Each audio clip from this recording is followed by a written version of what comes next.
So I recently saw a Reddit post that I thought was a good subject of discussion.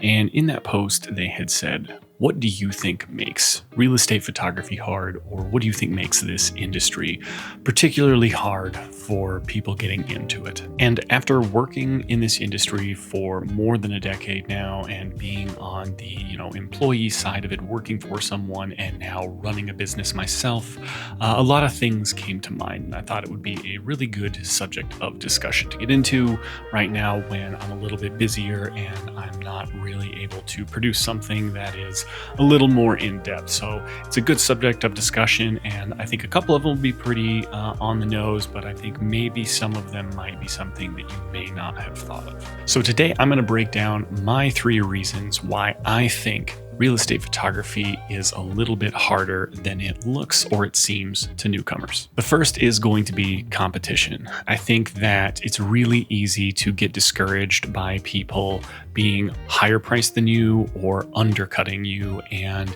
feeling discouraged about maybe you're not offering what your clients truly wants. And you'll get maybe 1 or 2 clients that, shot with you a couple times, but then you find out they're using somebody else. And that can be really discouraging when you are first getting started. And, even a couple years into it, I still find it kind of hard sometimes when somebody just disappears. And then, 6 months down the road, you find out they're working for someone else that you've never heard of who is undercutting you by a couple $100s. And you just wonder how they're doing it. And that can be frustrating. And the easiest way to get around this, in my opinion, is to focus on your best clients, the ones who are easy to work with and you love working for and they love working with you.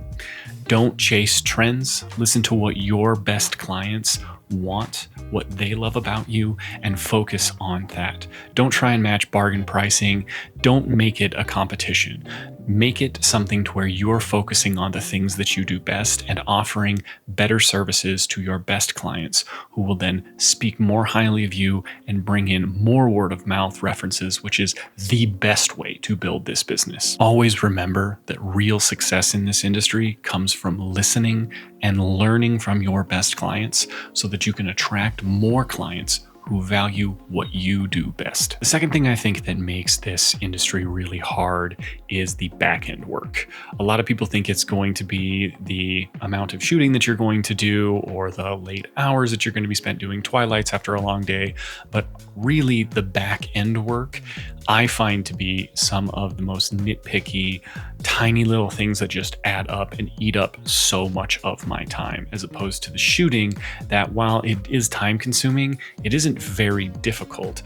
But managing those little tiny issues can just pile up for days and weeks and eventually lead to you feeling exhausted and not wanting to do the shooting in the first place. Even with outsourcing a lot of things like your editing, video editing, hiring people to work for you, there really isn't a way to outsource the running of a business. You need to have good bookkeeping. You need to have good client interactions. You have to keep up with your emails, your scheduling, all of your different deliveries, your different systems, your invoicing, and all of these little tiny things add up. And I have found sometimes it's the smallest little problems that people will have that take the most time, whether it's a delivery system that a new client doesn't understand or an email that for some reason that they're not getting and you works on your end, but they can't figure it out and you have to play tech support. And you can either choose to not deal with it, or you can choose to spend the time to put all that effort into it.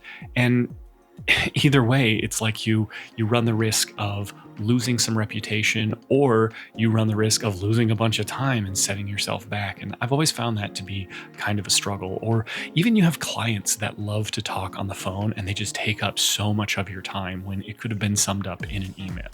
All of those little things seem to be some of the biggest time sinks that I've run into. And on that back end note, also balancing your profit and your revenue with your expenses and feeling market pressure in doing that, it can be one of the most challenging things that you can sit there and go back and forth. And then you run the risk of, exhausting some of your clients because they're not getting a consistent pricing from you. And this is really something that in the beginning, at least I struggled with, because you think that you have one way that you want to do something and price something, and then you do it for a month or two and all of a sudden it doesn't work out and you want to be really reactionary. But businesses don't turn on a dime. time. Things don't just make an abrupt turn. You have to do it gradually and slowly. And that's one of the hardest skills I have found to master doing this, and finding that patience to say, you know what, I'm not going to be reactionary today. I'm going to make a small change here. And then in a month, we're going to kind of gradually reduce or increase this, has been a far better result than being really reactionary and kind of freaking out to whether it's those market pressures or a bad interaction with a client and you needing to change something. And number three is that you really have to love this industry more than anything else. I find a lot of people get into this because they think it is an easy way to make a living using a camera. And they just think that they have this romantic idea in their head about, I'm going to own a camera and I'm going to do a creative thing that fulfills me as a business. And there's a difference between doing photography for fun and something that is like creatively fulfilling to you and running a business. And you can have those two mix, but it's a very, very hard thing to do. And a lot of the time I find people get exhausted by the day-to-day of running a business and dealing with clients and dealing with people who, you know, they say they trust you and, oh, we love how creative you are. And so you go and do a thing. And when you show it to them, they go, this isn't what I had in my head.